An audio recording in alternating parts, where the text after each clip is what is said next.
there's a difference between having a critical eye and a critical spirit. And if you go into church with a critical spirit, you're never going to receive what God has for you. I'll go in hard on like private planes. It's like until you learn how much time you lose traveling commercially, it's very easy to say, oh, I just want a private plane to boast and things like that. It's like you have no idea. I hope the internet comes for me in my DMs. Come on, I'll take on the fight. What's up, guys? I am so excited for you to hear this brand new episode with Pastor Mike Santiago. But before you do, this channel, this podcast exists to help you encounter the kingdom of God everywhere you go. So whether this is your first time listening or you've been listening for a long time, make sure to subscribe and like this video. But if you're listening on audio like Spotify, Apple Music, just take one moment to leave a review. Make sure you're following the podcast. If you're on Spotify, drop a comment. But in this episode, we talk with Pastor Mike on everything ministry and following Christ. So whether you're a pastor, a church leader, or you're just a church goer, this episode is for you. I promise you will take some wisdom and you will learn something about your relationship with the Lord or how to grow your organization, business, or church. So I hope you enjoyed this episode with Pastor Mike Santiago. So we're on with Pastor Mike Santiago, not the UFC fighter that I found out, because as we're researching, I'm seeing it. So you never done UFC before? No, I've never been a fight in my entire life, but I do have the Instagram handle at Mike Santiago, so I'm sure he's pretty upset about that.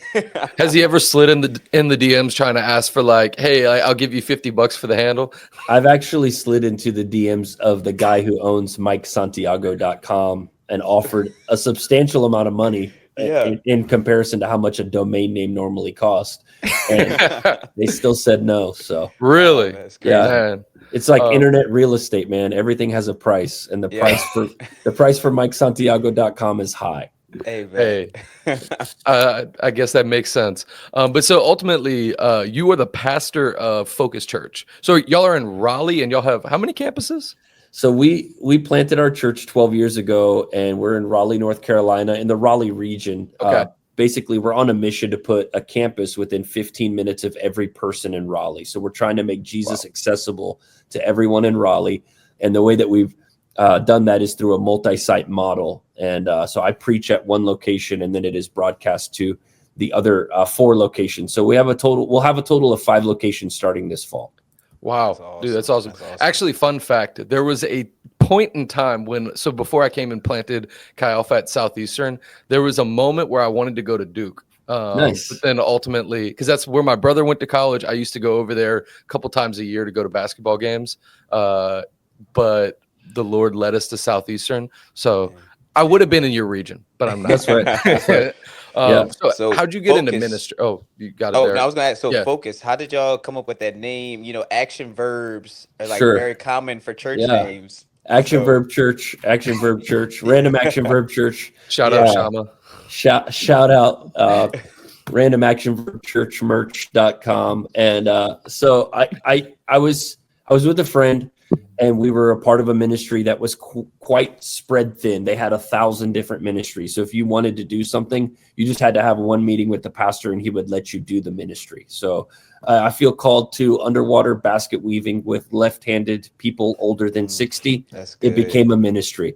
And so we had their claim to fame was how many ministries they had.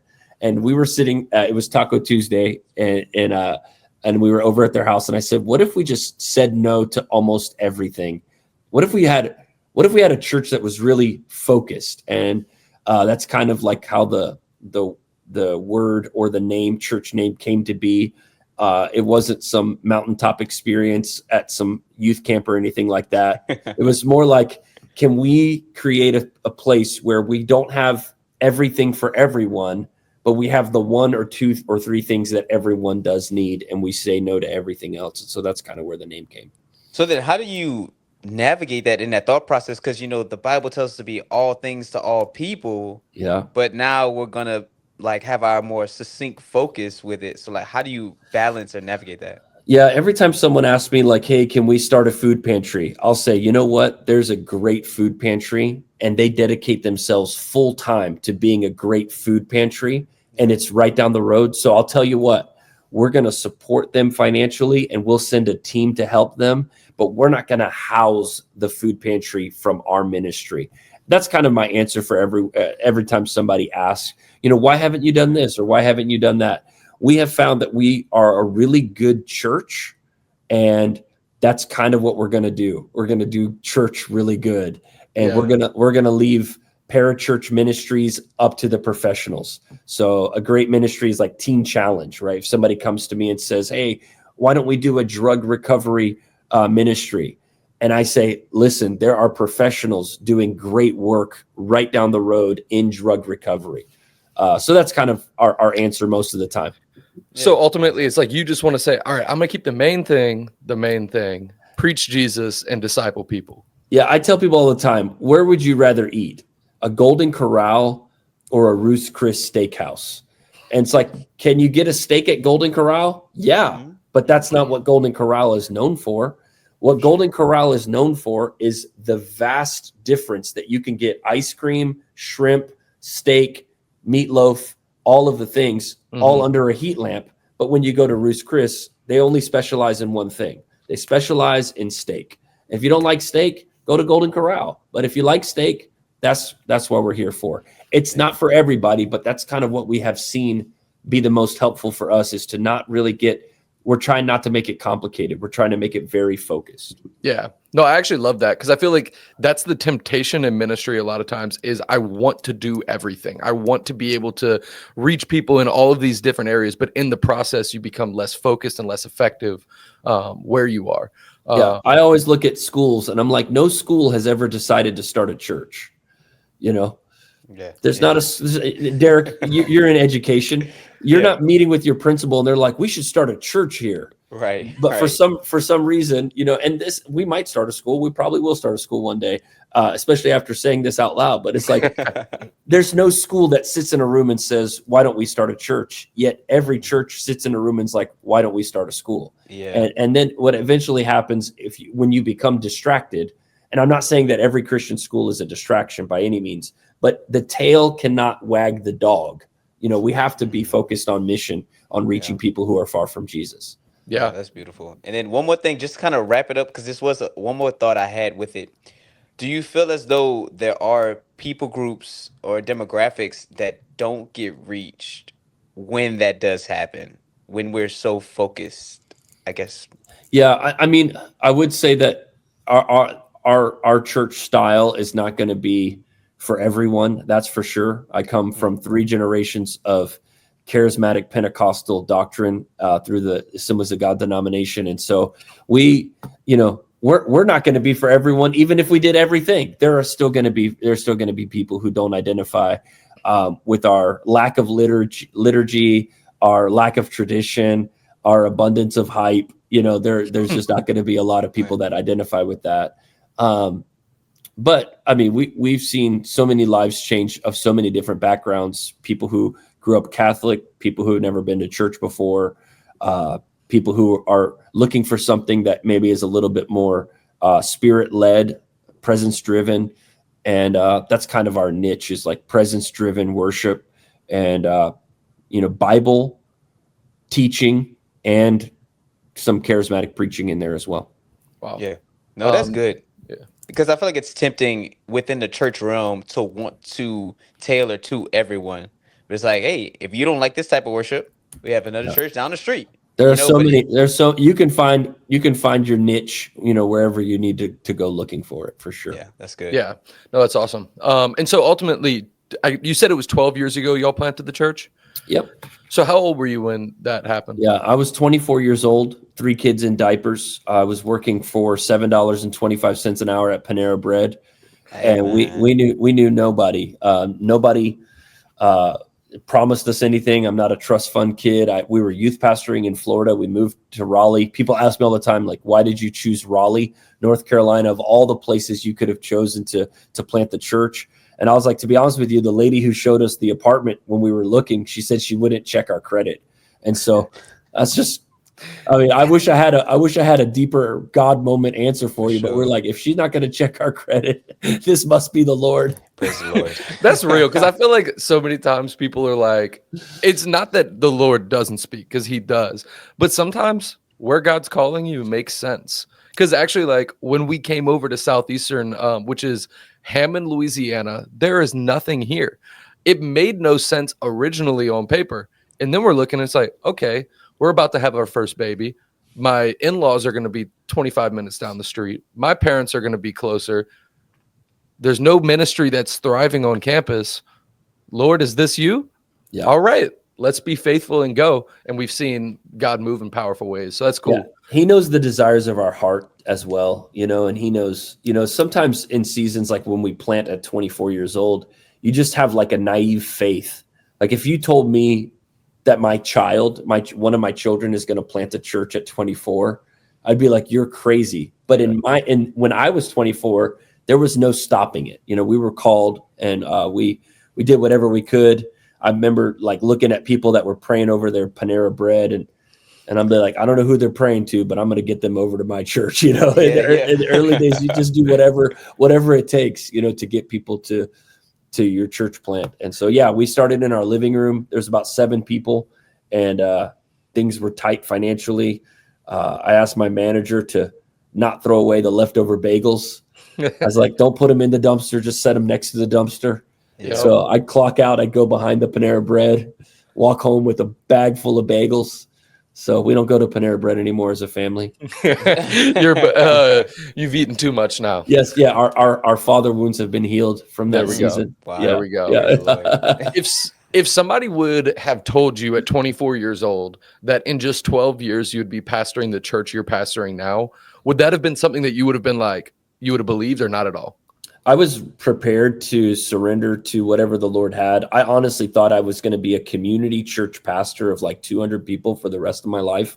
I can take you to pages in my journal where I was open to surrender to whatever the Lord wanted. But for me, it was like, I just want to devote myself to this little neighborhood. Like I was essentially really called to a small little suburb of Raleigh called Apex. It was fast growing. There was a lot of young families. And I was prepared to spend the rest of my life devoting myself to that small radius. And the Lord had other plans. And I think it took about 5 years for me to understand that there might be more of a mantle than what I even first considered. And that takes a little bit of maturity and a long journey. There was also some miracles. We merged with an existing church across town. So they became a campus. And then we saw what God could do through multi-site. It was never the plan, though. Like we didn't move to Raleigh to become, multi-site mega church. The 15 minutes of everyone in Raleigh, like that's recent revelation. That was never the goal. I was ready to spend, 40 years just pastoring 200 people. Wow. So it's like ultimately over time, the vision that God gave you continued to develop. Yeah. I tell people all the time, it's like having kids. Which kid do you love the most? It's like, I love them all. And every time you have another one, you think that you couldn't love another human more than you loved your first child. And then you've learned to love every child the same. It's the same thing with multi-site. It's like, these are my people. I love them. And every time God presents to us another opportunity, my heart grows to be able to embrace a larger level of influence. Yeah. What are some challenges you faced early in ministry that y'all had to overcome that ultimately developed y'all into who y'all are today? Yeah, I mean, it's all internal immaturity. My pride, obviously, is when you're 24, you know everything. I resisted a ton of systematic thinking from people who were way smarter than me. I thought I was the smartest person ever. Probably the way that I treated my family was not great. At 24, 3 kids in diapers, very poor. When I say poor, our tax return. Our tax statement, we had made $18,000 that year for a family of 5, which is nearly impossible. And so I had to really learn to navigate through my own pride, my own insecurities, and trying not to have all the answers all the time. My family suffered during those first few years because I was so immature. And I still have a lot to learn and a way long journey ahead of me. But in those first few years, out of desperation, you start to make stupid decisions, and so you get angry very quickly when you're poor and when you're broke and when you don't feel like you might have missed God's will. And I really let my flesh kind of overtake during those seasons. Yeah. And so you saw that, I guess you were saying, affect your family specifically. Yeah. So how did you learn to ultimately cherish, disciple, and minister to your family and not just run on the church route? Yeah. I mean, it really just comes with time and understanding that if I'm going to do this for a long time, I don't need to be in such a hurry to produce. Mm-hmm. God's not more pleased with me now than he was back then based on my attendance. So God's not up there with a scoreboard saying, "Oh, you had 500, you had 1,000, you got another campus." God doesn't operate that way. Much like I don't operate like that with my children. I love them because they're my children. And so once I had a revelation of God's love and that I wasn't producing or striving or performing on behalf of God, it really gave me a longer view of my ministry tenure. And so instead of saying we got to get this church to a certain number within the first 5 years, now I'm at the point of like, can I just make it to 50 years? And if I could just make it to 50 years, that's like Eugene Peterson says, it's a long obedience in the same direction. And so I'm no longer obsessed with like I used to get mad at the sound guy if the microphone was feeding back, or I'd be upset about like something being misspelled in the bulletin or being misspelled on the screen. And I look back at that and I'm like, really? You think people are making their decisions based on those little tiny things? And I'm all about excellence. Don't get me wrong. You walk into our church, it will be excellent. But I'm not. I used to worship excellence, and when excellence became an idol, that's really where my family took a seat, a back seat. And now hopefully I'm doing better, and hopefully I have a better way to manage my emotions. Wow. Now that's real, because you want to do things in excellence because you're doing this for the Lord. So you want to do it as unto the Lord. But I was having a conversation with my pastor buddies yesterday, and we were saying how we can sin and call it that we're pursuing excellence, that we're short with people, we may be rude to people, and in just the name of wanting to do things right for the Lord. But in turn, we're dishonoring God by allowing our pursuit of excellence to lead us to sin at the same time. Yeah, I think that what I learned, especially in the early days, was reasonable expectations. And so I would put mega church expectations on a church of 48 people. It's like, it doesn't work that way. And so your expectation for excellence just continues to go up as the church grows. But if you're meeting in your living room, you don't need to have a haze machine. It's like you don't need an LED wall if you have 12 people. And so it's like that's really one of the biggest things. And this happens not just in church planting, but it happens in marriage, it happens in family, it happens in marketplace, is like you have unreasonable expectations. We can't do that. And once you come to grips with that and you realize that you can incrementally increase your level of excellence over time, then I'm fine with it. Like, we're not where we're going to be, but we're fine where we are as well. Yeah. No, that's cool. Because I feel like, as you talked about, like early on in ministry as well, you started kind of neglecting your family to some degree. But it's like, okay, like you said, you were poor. There's a lot of factors to that. But in going into ministry, one of my greatest fears was that my kids would not serve the Lord as a result of my dad was too busy doing the work of the ministry that he failed to actually be a present father. So as you've grown up, how have you learned to really walk that line of walking in excellence with your job, but not at all ever forgetting your number one ministry? So I've learned this about parenting. My kids experience things in moments more than they experience things in minutes. And so it's my job not to keep a tracker on how much time I've spent with them, even though that is important. It's actually, what have I done with that time? So my father and my grandfather were both in ministry, and I don't remember the amount of time that they spent with me, but I remember the moments that they made with me. And so now I've become an architect of meaningful moments with my children. So every time I get a chance to make a meaningful moment, it's like one moment can actually satisfy maybe a season where you're not going to be as present as you'd like to be, but you're intentional with those moments. And here's what I've learned too about raising kids.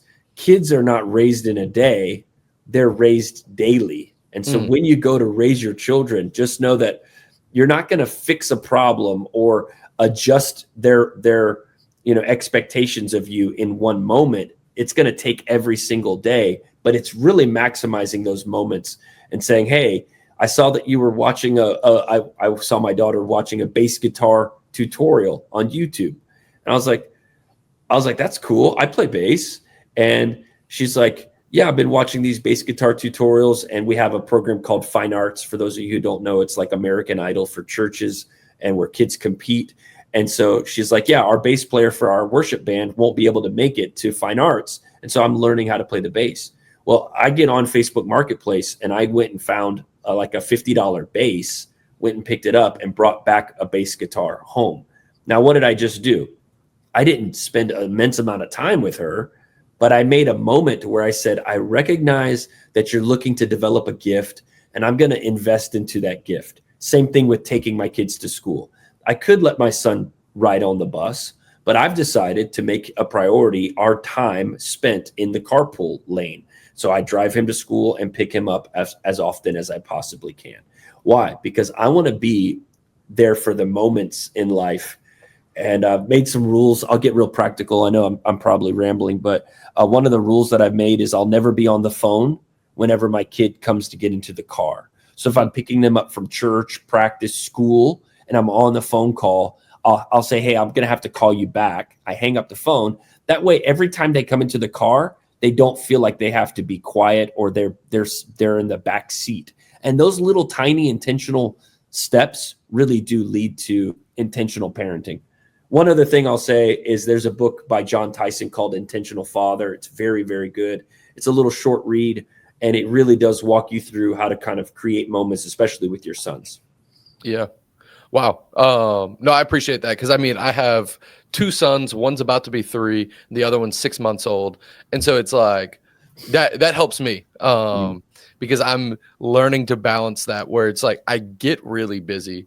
And then I think the moments instead of time necessarily, that means a lot, because sometimes I'm looking at the time and I'm like, oh, I'm spending a lot of time there, but I'm not creating a moment. And I think that's for anyone in ministry or just working a job, because if we're not creating moments with our kids, with our wives, husbands, whoever you are, it's not, obviously for us, it's not husbands, Derrick. Like Derrick's out here making faces at me.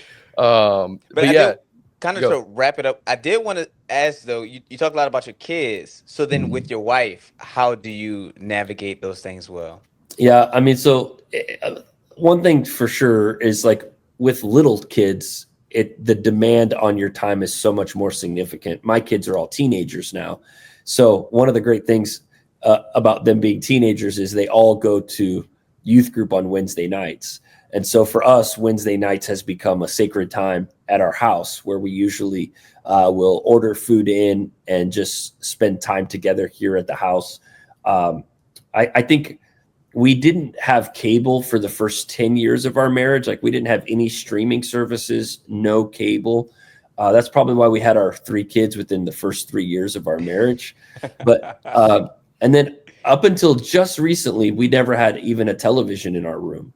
And so we had no TV in our room for like the first 15 years of our marriage. So those are some real practical, tactical ways to create some intentional time. But for us right now in this season, it's Wednesday nights. We really look forward to Wednesday nights. And then obviously, like the Lord has been so good to us. And so we have a team now, a staff, the church has grown. And what that does is that affords us the opportunity to really delegate some of the tasks that we once had to do to our team. And when you can outsource some of those things, it really does buy you back some of that time for your marriage. So in the early days, it's like Thursdays she was at worship practice and I was doing small groups or Bible studies during the week. And then at some point, over the last few years, we just decided that we would prioritize our evenings for our family and really just scale back everything we do in the evening. So now she's only gone one evening per week, and I'm usually only gone, when I'm not traveling, one evening per week as well. Yeah. No, that makes sense. Yeah, that's good. So also, I guess on top of that, how have you remained spiritually healthy while having a lot? Because I think sometimes when you're doing ministry, you can sadly sacrifice your relationship with God on the altar of ministry. So how have you kept yourself from allowing that to happen? A few things. Nothing can really replace an early morning meeting with God. I know that some people like to do their devotionals at lunch or their devotionals in the evening, but it's really hard to replace a morning meeting with the Lord. And so you've probably heard it said, I don't know who said it first, but they said they give their mornings to the Lord, their afternoons to the ministry, and their evenings to their family. And that's kind of my pattern, is I've learned to give my mornings to the Lord. I surrender very early. My alarm clock goes off at 4:50. And I normally take the first hour and a half to just spend time with the Lord. That might be on the treadmill. That might be at the house. And then my son, when he's in school, now it's summer break, so everything gets thrown out the window. But in our normal routine, we leave the house at 6:50. And then I'll go from there. If I hadn't gone to the gym already, I'll go to the gym. But I don't take phone calls before 11 a.m. I don't do any work before 11 a.m. with other people. A lot of writing gets done before 11 a.m., a lot of study, a lot of just like personal reflection. And then I think one of the things that keeps me really dialed into what God is doing and God is saying is just protecting my Friday, my Sabbath. I don't take phone calls, don't take meetings, don't do anything on Fridays. Fridays is a very sacred time for our family. And then it leads over into Saturday morning. So basically all day Friday into Saturday morning, there's not a lot that goes on. And then in addition to that, we protect our Saturday nights. We're never out past like 4 p.m. on Saturdays because we want to give our best to the Lord on Sunday mornings. And so I think those are kind of the habits that I've learned over time that have helped me stay really in tune with what the Lord is speaking. I also have, obviously a lot of literature, a lot of reading happens, and a lot of reflection and writing. I journal a lot with like a paper and a pen. And then I listen to one pastor who is not a part of our denomination, whose doctrine can be wonky in some areas, but his doctrine of sonship and adoption is very strong. And so I listen to what he has to say about being a son of God and being the righteousness of God. And that really has helped me a ton, is like to not get by trying to perform my way into righteousness, but instead to embrace a spirit of adoption over my heart. And I remind myself of that every single day, that I've been adopted. So what do you think is the difference when we actually operate in our relationship with the Lord with that in mind, like of being an adopted son? Because I think we've all at times, probably, if we're honest with ourselves, fallen into the desire to prove our relationship with God by what we do, because that is also how we naturally can kind of gauge those things. So how does that transform us in our relationship with him when we understand that we're a son? I mean, you're given ultimate freedom at the end of it. It's like you have the freedom now to, like, my kids are not worried about our mortgage. It's like my kids wake up every day. They haven't thought once about my interest rate, or health insurance, or how that food appeared in the fridge, how that food appeared in the grocery, in the pantry. Why? Because they know that their dad and mom take care of them. And so I'm really trying to live a life that is as completely reflective of being fully surrendered and immersed by the presence of God.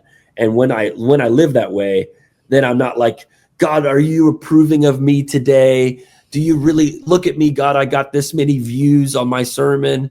It's like, instead of trying to strive for it, it's like Rachel and Leah. Jacob works 7 years for one, and then he works from 7 years for the other. Well, I don't want to work for it. I want to work from it. And it says in that passage of scripture that the second 7 years felt like a day.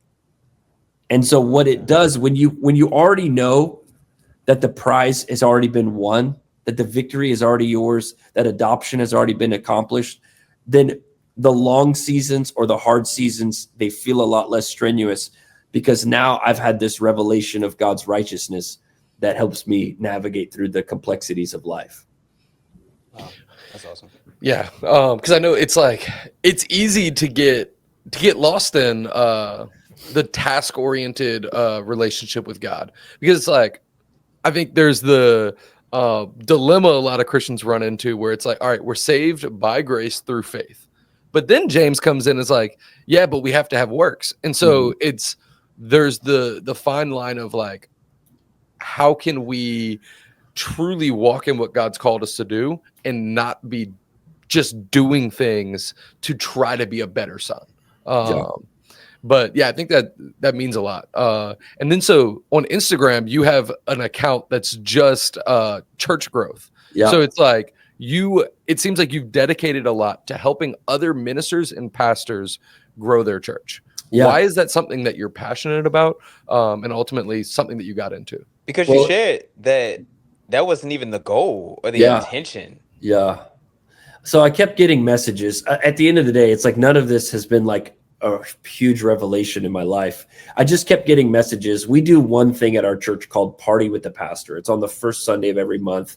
It's a very simple, like, welcome to the church type thing. It's not a membership class or a long doctrinal discussion. We just wanted to give people a chance to meet the team and ask any questions that they might have. And I got probably 50 messages a month about like, hey, how are you doing Party with the Pastor? So one day I was like, I'll just make a video on how we do it. And then I'll just be able to send it to everybody that asked me, because I got so many people asking me. And then they started asking the second, follow-up questions. Well, you do Serve 101. That's on the second Sunday of every month. How do you do that? So I was like, I'll just make a video.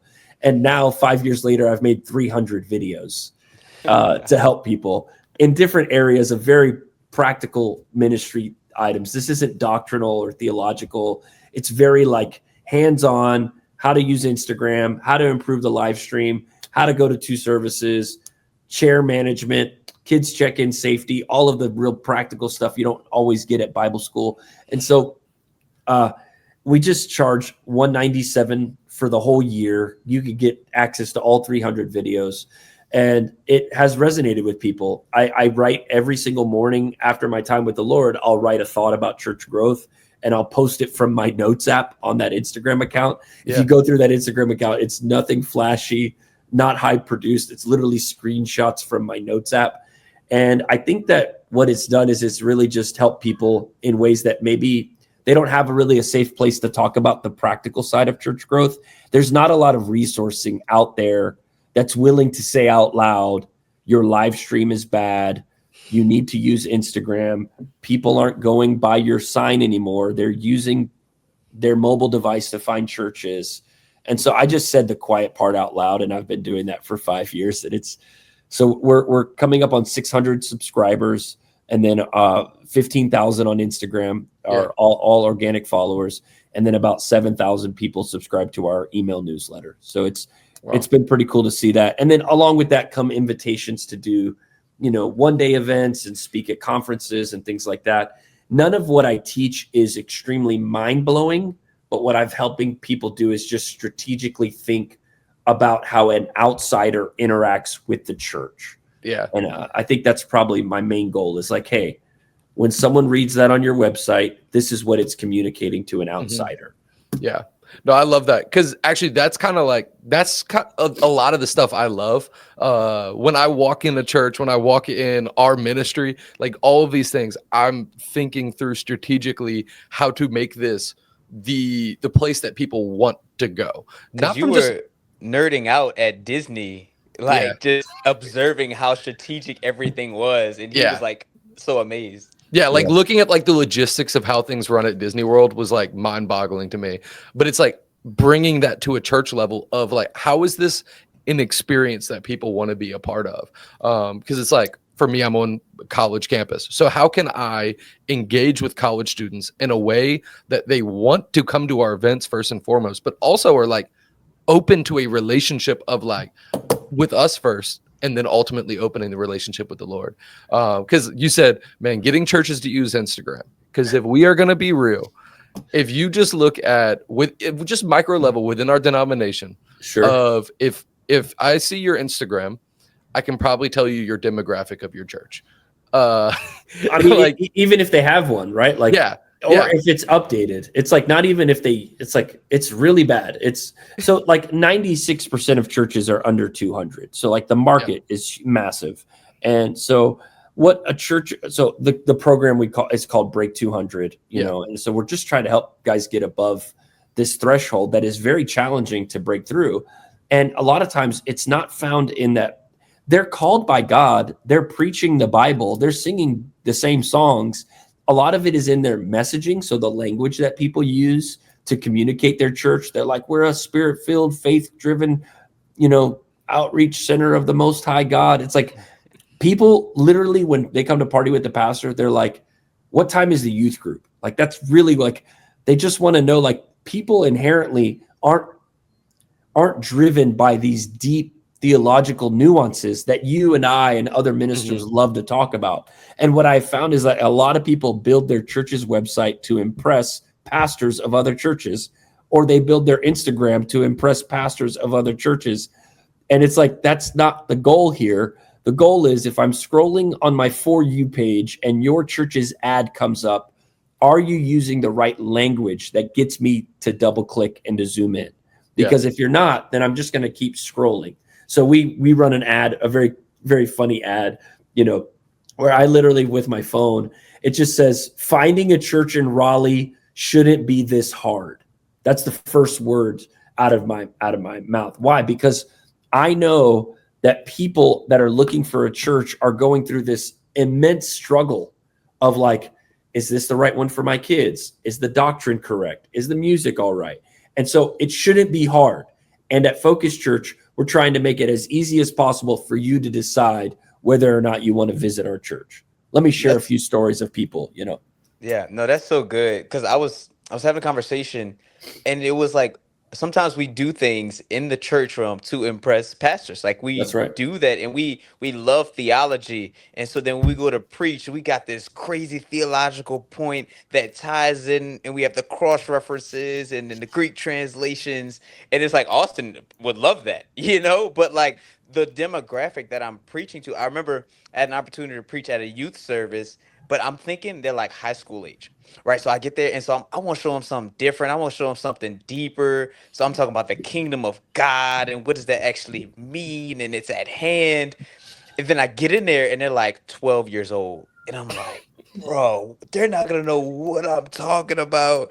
And I had to like change my message on the fly, and I left, and I was like disappointed. I didn't get to get as deep as I wanted to, but then some of the kids were walking up to me and were like saying that it really impacted them and it changed their view of God. And it was like, they don't even need those deep theological things. They need the simple truths of Jesus. And so it's like, who are we trying to impress? Who are we trying to reach? Are we trying to Yeah. reach pastors, or are we trying to Yeah. reach the lost? So one of the craziest things happened ever. A lady got saved in our church, raises her hand. We give people a little Bible and we pray with them. The standard salvation follow-up. Yeah. And I stand at the door, I'm greeting everybody. And if I see someone with that Bible, then I'm always like, hey, congratulations on your walk with God. So happy for you. If there's anything I could do to serve you, please let me know. 3 weeks later, same lady comes back and she's smiling. She's having a great time. She's experienced the grace of God. It's a beautiful thing. And she comes to me and she has the Bible that we give her. And she's like, I just have one question. And I'm like, oh my gosh, she probably went on YouTube and, you know, went on this dark theological, she's probably got an end times, or do we believe in snake handling, or, you know, blood sacrifices. And legitimately, she opens up her Bible and she says, what are the big numbers and what are the small numbers? So this is a grown adult in the Bible Belt in North Carolina who got saved at our church and didn't know the difference between the chapter and the verse. Yeah. And so, like, I think a lot of times we're complicating things that don't need to be complicated. We actually need to learn to preach. It's been said, like a double barrel approach. Preach depth for the wise and preach simplicity to the sinner. And if you can learn to do both of those things in a sermon, it really does bring fruit for both parties involved. Yeah, no, I actually have a similar story. Is I was leading a small group, and so I had this freshman guy. He was 18 years old, grew up in Louisiana, which, yeah, everybody in Louisiana has been to church, huh? But I'm like in a one-on-one meeting with him. I'm like, hey, look, just read one chapter of the Bible every day this week. And he comes back, and he's still in Matthew 1, but he said, I read a chapter every day. I was like, what you talking about, bro? And turns out he read a verse every day, and he didn't know the difference between a chapter and a verse. He's like, this is the genealogy of Jesus. Yeah. Yes. That's it. No, literally. And I'm like, that was a humbling moment of like, man, these people need the simplicity of the gospel. But sometimes we get so caught up in wanting these deep things, but we are missing the person who needs to encounter Christ. They don't need to know, like Derrick was saying, the Greek of this, which sometimes like I'll throw that in a sermon. Yeah. But at the end of the day, I think you can do both. I think you could say Paul is writing this letter from prison to a place called Ephesus. That's why the book is called Ephesians. Yeah. Like that just gives a pathway. Or I'll say this all the time. I'll say, hey, if you have a copy of God's word with you today, we're going to be in the Old Testament, which is on the left-hand side of your Bible, you know, and this is before Christ came in the flesh on the earth. All I'm doing is I'm just leaving a seat at the table for people who are like, I don't know what this thing does or what this thing is, you know. I'll say, hey, James is the half brother of Jesus. You know, those are like little things that help people understand. You know, when Paul in Ephesians 6 is going through the armor of God, we believe that he was in prison and there was probably a Roman guard right next to him. So he's looking at a Roman guard while doing the armor of God. All of these things are not deep, but they're helpful to people who kind of need a seat at the table so it doesn't feel like they're in a lecture every single Sunday. So that what would be your encouragement to that zealous believer that wants those things?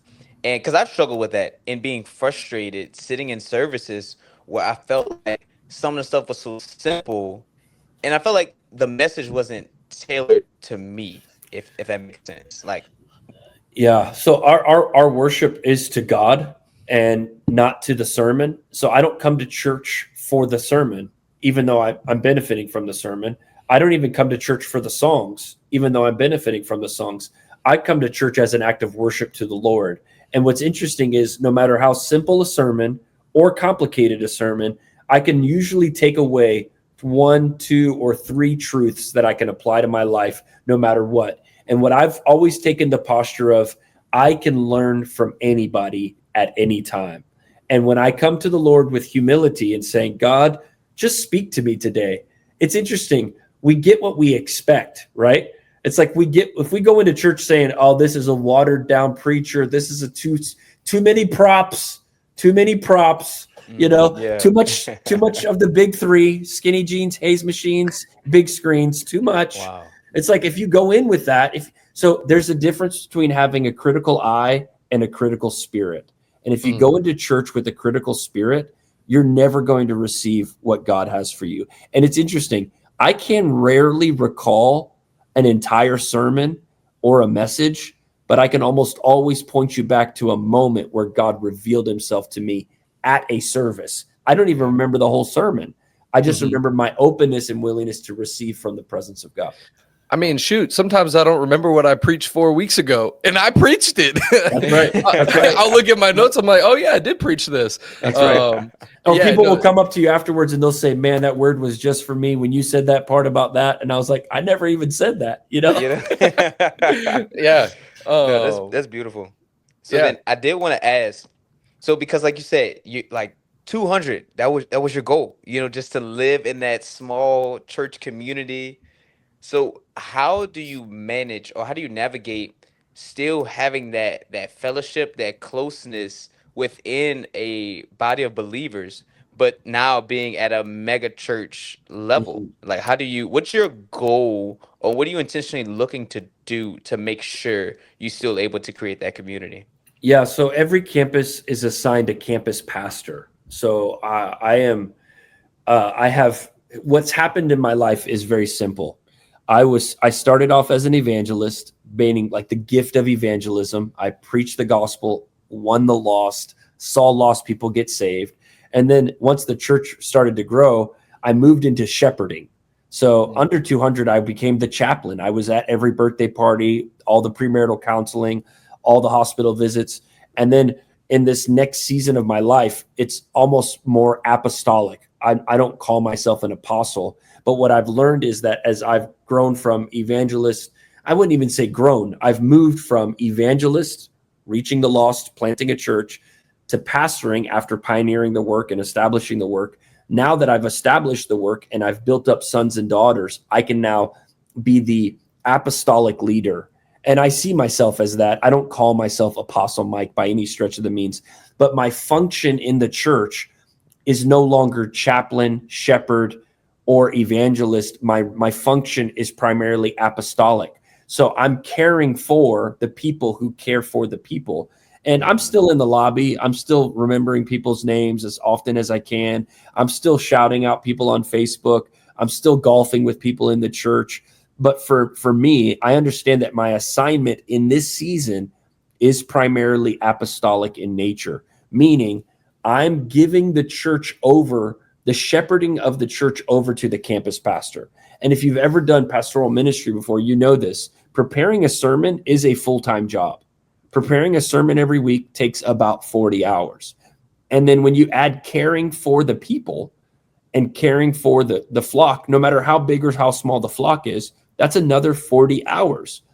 Yeah. And so what we've done in our model is we've taken those two jobs that usually one person has to do, and we've given it a plurality of leadership to where I'm now really focused on the sermon, really focused on the vision of the church, and my campus pastors are really focused on shepherding, on equipping the leaders, and doing the hospital visits, doing the premarital counseling, doing the prayer moments. And what the beautiful thing about it is, and I know multi-site gets a lot of flack, I'll never watch a preacher on a screen, blah, blah, blah, blah, blah. But what it's done is it's allowed me to get better at the thing that I'm good at, which is, I believe, vision casting and being the apostolic leader. And it allows me to equip campus pastors who are very good at shepherding and leading a local congregation. And now that we have these two things working hand in hand, it's a beautiful picture of how people now get two pastors. They get one pastor fully devoted to preaching God's word and discipling them through the pulpit. And they get another pastor who's devoted to their personal lives and the conflict that arises and the different struggles and the life moments that they need a pastor there for. And it's to me, it's a beautiful picture of how the kingdom can work. No, that's good. Because honestly, if you would have told me that maybe like 3 years ago, I'd have been like, campus of what? You don't reach. And that's like a really mature mindset. But I feel like that's how a lot of people think, when it's like pastoring, you think about the preaching aspect, and so I think that that's beautiful that you've allowed the pastors to purely pastor. I think that that's a beautiful thing. Like you said, that is a full-time job within itself. And that is something that should be like desired, to be able to have more space and opportunity to do that. And I think that that's awesome. Yeah, because that's actually I'm not like at that level of like just I guess apostolic, but something that I had to do was step out of specifically leading a small group. Because like if you know anything about Chi Alpha, it's like small group is kind of like the main focus, but then we grew very quickly out of nowhere, where it was like we're going into the fourth year now. And so it's like we're kind of projecting we'll be at that 150 to 200 at worship nights, to where it was no longer that I could have intimate relationships with every single person in our ministry. And so it's like now I invest heavily into our leaders, not necessarily every single person who steps in. So how have you effectively raised up healthy leaders as a leader yourself? Yeah, I have a great team. They're like my family. We have 22 full-time staff members now, and that's basically they're my responsibility. I do my very best to love them as well as I can, and I can usually measure someone's love for me based on their love for my children. How well do they take care of my kids? Do they remember my kids' birthdays, my kids' names, my kids' sporting events? And so my my church, my congregation are my staff members. I've really worked hard at clarifying what we're trying to accomplish through documentation, through a lot of meetings. We have a lot of meetings. I'm not in all of them, but we have a lot of meetings, and they have clear assigned roles, and then we protect our days off. We protect their time off. Our maternity leave, benefit is as good as any type of corporate America benefit. Our health insurance, it's not Christian ministry share health insurance, like a real health insurance. It's not it's not Yep. it's not the Mennonite health insurance. It's the real health insurance. Christmas time, every child on staff gets to put whatever they want for Christmas in a form that we create. And my wife and I personally invest into all of their Christmas gifts. They come to the house, we give them their gifts. Every Tuesday, it's catered lunch, full catered, not like cheap spaghetti. We have like good Greek food, good food for lunch. So I've decided to make our place of work, our place of ministry, a healthy place, to where it doesn't mean that there's not conflict. There's obviously always going to be conflict in anything that's growing. But at least it's a place where they can say, you respect my day off, you respect my time off, you respect my maternity leave, and you love my children. Those are kind of like one of my main objectives. And then every time we gather, I don't really get into the weeds of like staff meeting stuff anymore. I'm really on a mission to develop them as Christians and develop them as believers and create a 360 degree whole human, whole person before the glory of God. And then out of that, once you're a whole person, then you could do the ministry. But if you're fractured and broken, it's really hard to do ministry if you have unhealed wounds. And so a lot of my time is spent making sure that my staff isn't doing the ministry. That part will handle itself if I can create holistic, saved, sanctified, set free, spirit of adoption staff members. That's a very good point, but also I would say very countercultural within the church world. Like, I'd be willing to bet some people hear that and they're like, well, he didn't talk about having a one-on-one Bible study with each and every one of them. But you're like, no, I want to make sure like they love Jesus, they know I love them, and that I'm going to help them become whole people. How has that affected the culture that y'all built? So when we hire people, I'm pretty clear to let them know, number one, in this season of my life, I'm traveling a lot. I've got an assignment as the under 40 executive presbyter for the Assemblies of God, which sounds fancy, but it just means that I travel a lot, essentially, and represent the Assemblies of God all over the country. And so I tell them this. I say, if you're looking for a mentor, I can't be a mentor hands-on. I'm not going to teach youth ministry to you. I'm not going to teach preaching to you. But what I will do is I'm going to love your family to the best of my abilities.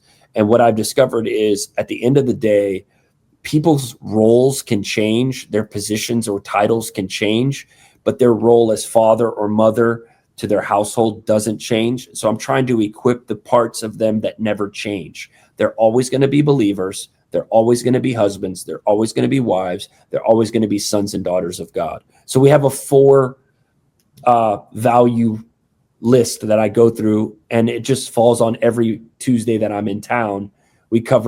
I want them to work and live from their identity. I want them to love their spouse intimately. I want them to raise their kids intentionally, and I want them to live with full integrity. So those are kind of like the 4 core values in this season that I teach on. And so every time we get together on Tuesdays, I'm either teaching them on how to love God and embrace the spirit of adoption through a solid identity. The second Tuesday of the month, I want to teach them how to love their spouses intimately. I'm teaching about how to keep the Sabbath holy, how to have good date nights, how to make sure that their marriage communication is strong. And then the third thing is raising kids intentionally. On the third Tuesday of every month, I just teach a little bit about parenting. I might pull from different sources, but all I'm trying to do is present to them, like, these are the 4 things I really do want from you. And then lastly, living with full integrity. If there's anything in your life that is, if it was revealed you would be embarrassed of. Let's try to rid ourselves from all of that. Yeah. So that's kind of our staff meeting rotation. Now they have management meetings, right? Like they still talk about tablecloths and who's getting the ice and who's cooking the hot dogs. I don't go to those meetings. I only do those 4 things. Yeah. I mean, those are good for just a Christian in Yes. general to like just so Yeah. walk in and navigate 100%. Yes, absolutely. Yeah, because something I've seen kind of, I guess, as like a theme on your, I guess, personal Instagram as well as your church growth one is it seems like mission statements and values are very important to you, to the point where like, I mean, like right then and there, you were like, these are my values. This is what I teach, and I'm going to be able to recite them. So like, why is it so important for a follower of Christ or an organization, church, whatever it is, to know what they value and be able to communicate those things well? I mean, without values, it's almost impossible to do anything well for a long period of time. Like if there's not a value system, it's like, hey, we want to build this house. Okay, well, let's pick out the paint colors first. It's like, that's not really a value. You know what the value is? How deep do we have to dig the foundation to sustain the size of the house that you want? And so I do talk a lot in lists and a lot in acronyms and a lot of content that I produce. I try to make it as memorable as possible. So those 4 things for my staff, they all start with the letter I, identity, intimacy, intentionality, and integrity. And I've always just found myself at a place where these 4 things are really what's important. And I spend a lot of my mornings reading the scriptures, praying, reading books, and then actually going after like, okay, summarizing everything that I've learned, everything that I've felt the presence of God speak to me. What are the 4 things that I want my staff to know? And literally, I presented those to the staff a few months ago. I said, this is what matters most to me above all else. You can make a mistake in your job, but you cannot live a life not knowing that you're a son and daughter of God. You can't live a life of striving and production that doesn't actually have solidified adoption papers. You can't be pastor on Sunday and hate your wife on Tuesday, or not raise your kids on Thursday. And so like, I just tried to summarize all of the things. I think for an organization is very simple. If it's already an existing church, all I ask them to do is like, show me the bank statement and I'll tell you what your values are. And so if the bank statement shows, like my family, we do this all the time. We're like, man, we really value Chick-fil-A. Like we value Chick-fil-A to a degree. It's unbelievable. We value having this house because it takes a large percentage of our income. And so if I were to look at a church's bank statement, if I would look at anybody's bank statement, I'd say, oh, you value Netflix, you value Planet Fitness, or at least you say you do, you value this, you value that, Bitcoin, Doge, all of these things. Like I can tell what you value. So I think it's important that if the organization has already started, those values are already there. It's just putting language to them. And that's where a lot of churches struggle. They're like, we're going to be faith-filled. Well, everybody is faith-filled. Give me a specific. What does it mean? Oh, we're going to contend for the miraculous in this county. That's a lot more specific. That's a greater value set. And so languaging and messaging is a lot of what I help people craft. Yeah. So let me ask, you said you could tell a church's value based on their bank statements. If someone were to look at Focus Church's bank statements, what would they say Focus Church values? We value 5 things. It's very simple. It's called the Focus 5.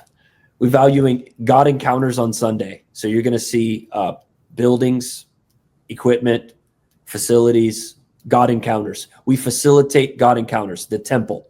The temple is a big value of ours. God encounters. The second one is leaving a legacy in the next generation. We're sending 127 kids to camp. Camp was $450 per person.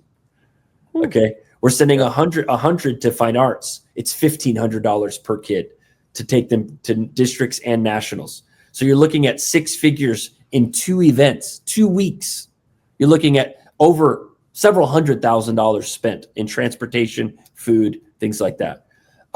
We value real relationships in groups. So you're going to see a lot of curriculum, a lot of leadership development for our small group leaders, a lot of that. The third thing is, or the fourth thing is, we value changing the world. Our missions dollars and our outreach giving and all of our outreach efforts fall into that category. And then fifth and finally, we value discovering people's purpose. So you're going to see a lot of developing people to serve the church. Name tags, T-shirts, lanyards, team nights, team dinners, all of that stuff that goes in that. I would hope that would be kind of our value set. Operationally, it's very expensive to operate a church like we do, and a church our size. And so I would hope that those 5 things would surface. And then you're going to have your central operating costs that nobody likes to talk about, like insurance, salaries, all of that stuff is very, very, very expensive. People don't realize that when they're like, what do you mean you don't have any more money to give to missions? It's like, just to insure 5 buildings on a Sunday, it's astronomical.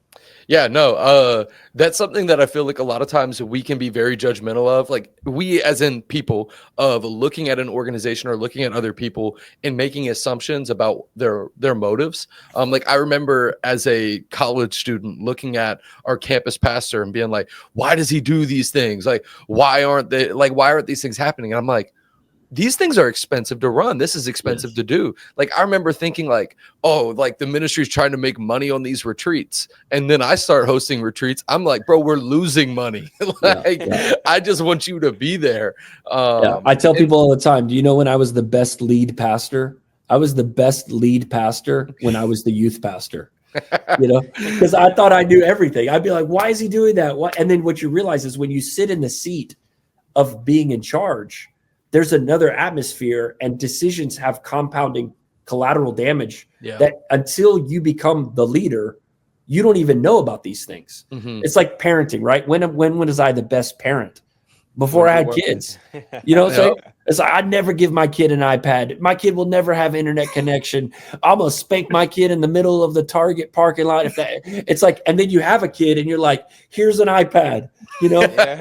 We'll talk about this when we get home. It's like when you got skin in the game at that level, it changes your perspective. Same thing with like, I'll go in hard on like private planes. It's like, until you learn how much time you lose traveling commercially, it's very easy to say, oh, I just want a private plane to boast and things like that. And listen, there are some guys who can't justify a private plane. But if your job is to be a national representative, a national leader to 13,500 churches, right? I'm using our denomination as an example. And you've got to be in California on a Tuesday and Oklahoma on Wednesday and New Jersey on Thursday. And you put that expectation on that apostolic leader. It's like, you have no idea. And he has a family and he has a wife. And so I used to be like, oh, these guys with their private planes. It's about time. If you want a leader to be able to increase their reach, they need more time. And a private plane, for some, not for all, increases the speed at which they can do their ministry. So I used to be very like anti, and I know like in the Chi Alpha circles, I'm sure I'm like walking into like very sensitive territory here. I mean, I think it's cool to hear that, because I like hearing other people's visions and all of those things. But when I did 100,000 commercial airline miles last year, and I did the number of hours I spent in an airplane, in an airport or on an airplane, and there were weeks of my year just spent waiting on planes. And so to think I could get that time back for my family or for the ministry is quite staggering. So if your job is to travel, it's justified. We don't ask everyone to walk to work. It's like, you got a car and your job is close to you. When your job isn't close to you, it's just a means of transportation. Yeah, I don't know. I don't know how I got so on that. No, but you got into that one. That's I just want to make sure people understand, like, once you get to a leadership level, things are different. The way that the atmosphere is different at different places. So let me ask you, how have you, as a leader, to some degree mitigated people's complaints? Because as you lead, people under you are gonna complain. They're gonna want to do things differently. So how have you mitigated those things and led through them even when people push back? Yeah, so I love what Nick Saban said. He's the coach of Alabama football. He said, if you want to make everybody happy, sell ice cream, And so it's like, we're not selling ice cream, right? We're in leadership. And so the chances of getting 100% on anything are very low. And so that's where the values come back into play.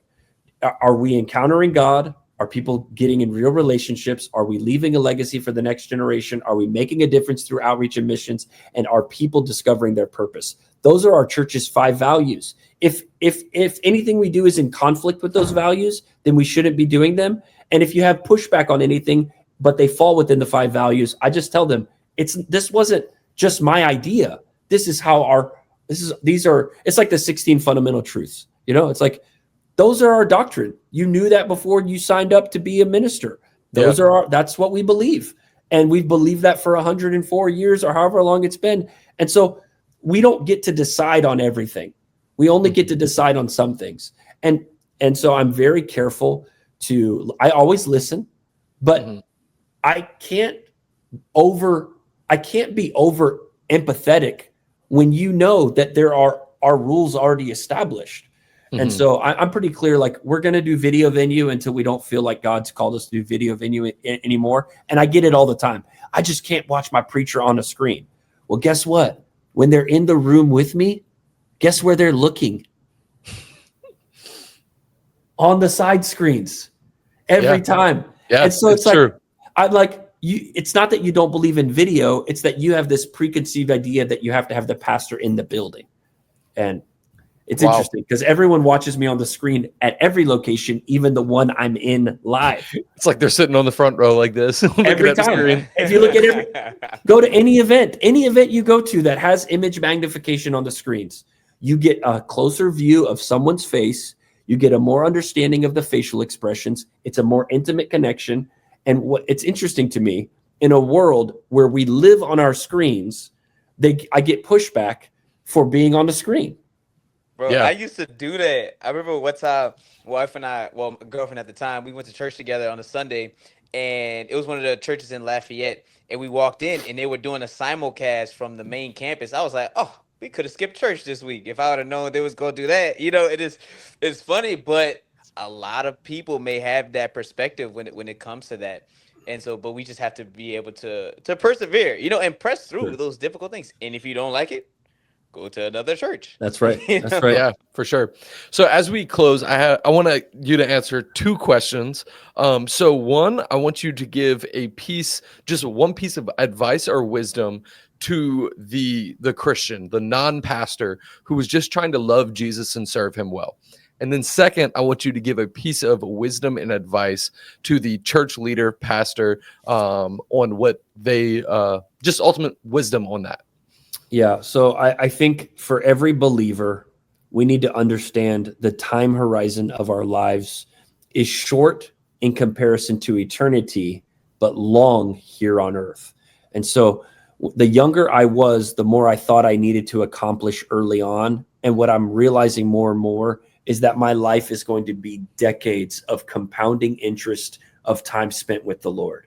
And so if you don't get through the whole Bible in a year, it's okay. Is it a good practice? Sure. But guess what? If you're going to be a Christian for your whole life, you're going to have decades to be enriched by the power of this book and by the power of his presence. So one of the things that I tell every young person, young believer or younger believer or Christian is like, do a 5-decade test and say, can I do this for 5 decades straight? And then do that for 5 decades and watch the Lord incrementally increase your love for him, your desires to know him, his voice to your life. Not everything has to be camp or revival, or it's like I've learned that it is consistency over intensity that really helps me live a rooted and grounded life in the presence of God. I love camp. I love revivals. But at the end of the day, it's a long obedience in the same direction. So do a 5-decade test. And then for a pastor, you're probably preaching too long. Split that thing up into part 1, part 2. I know you've waited all week to hear your voice for 55 minutes, but you're preaching too long. And if you're going to pastor people, again, for 30 years or 40 years, why do you feel the need to tell them everything you know every single Sunday? So just take it incrementally and watch discipleship happen. It grows in slivers. For a church leader, churches grow one family at a time. Hundreds of people aren't going to just miraculously show up. It doesn't work that way. It grows in slivers. but then unfortunately it breaks in chunks. Okay. It grows in slivers. It breaks in chunks. So every time one family leaves, it feels like 8 families leave. And so you have to learn to have resiliency to know I'm growing this thing in slivers. And if it breaks in chunks, but I will keep building it back. Those would be my 2 pieces of advice. Now, for sure. And I got one short one right quick. What would be your challenge / encouragement to the listener that heard the private plane thing and it rubbed them the wrong way? I already know YouTube's going to have fun with that one. But yeah, so what is your challenge or encouragement to them? I would encourage them to walk to work. Like, just go walk to work. What we're talking about engines. We're talking about engines and we're talking about vehicles. Come on. Just walk to work. So do you have a jet?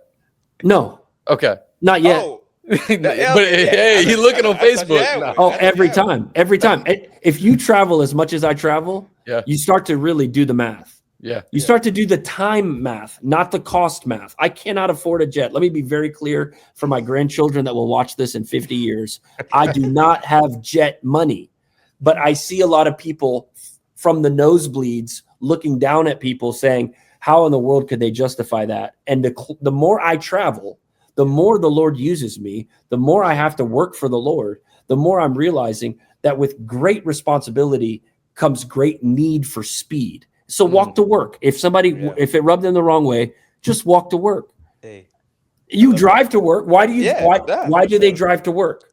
Why do they drive to work? It's fast. Because it's more efficient. Yeah. So I'm sorry. I'm going to ask one more thing on that. So are there any things that you do or don't do because you know how the public will perceive it? Like, I'll give you an example. Like, I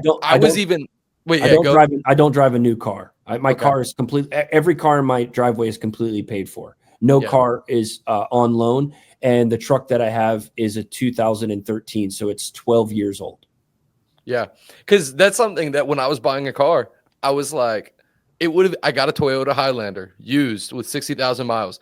It would have been cheaper to get a Tesla, like a used Tesla. But I looked at it and I was like, I cannot pull up to a support meeting or to my campus in a Tesla because I know how people are you should not live that way, though. You are not living for their approval or for their opinion. You are living for God's approval and God's opinion. So if at the end of the day God is pleased with you and He has blessed you with Tesla, then take a stinking Tesla.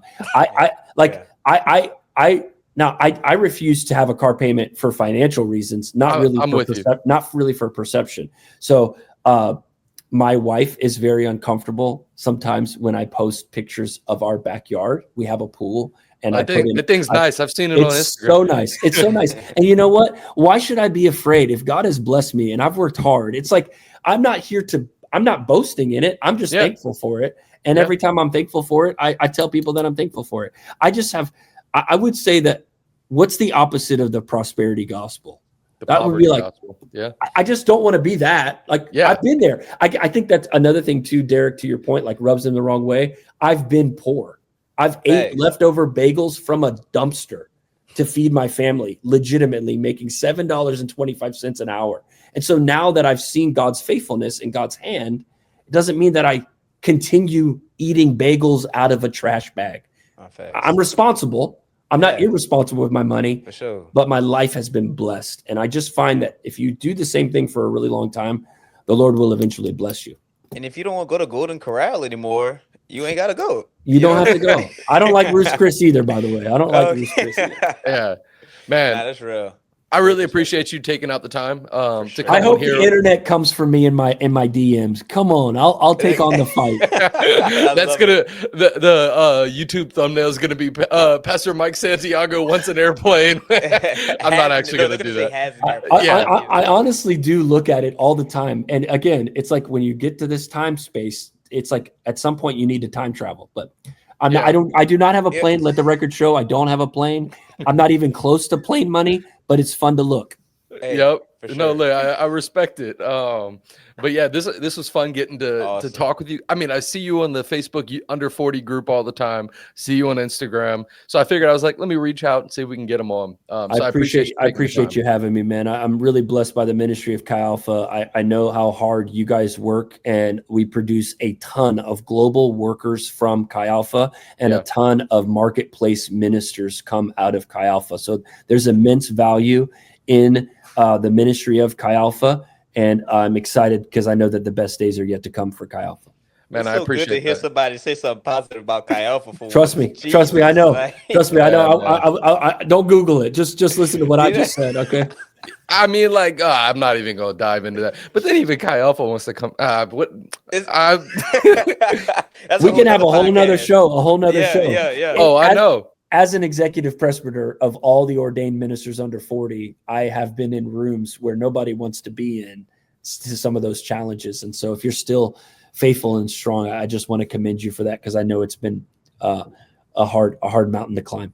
Yep. No, definitely. Well, I appreciate you. Yeah. We might have to do a part 2 at some point. You can fly us with your private jet. Yeah. Riley, I'll scoop y'all up. I'll scoop you up. Yep. So we end every episode, and it gets a little buggy when we're doing it virtual, but I'll say, and as always, go encounter the kingdom of God, and then we will all say, everywhere you go. Okay. Does that make sense? All Perfect. right. And as always, go encounter the kingdom of God everywhere you go. Everywhere you go.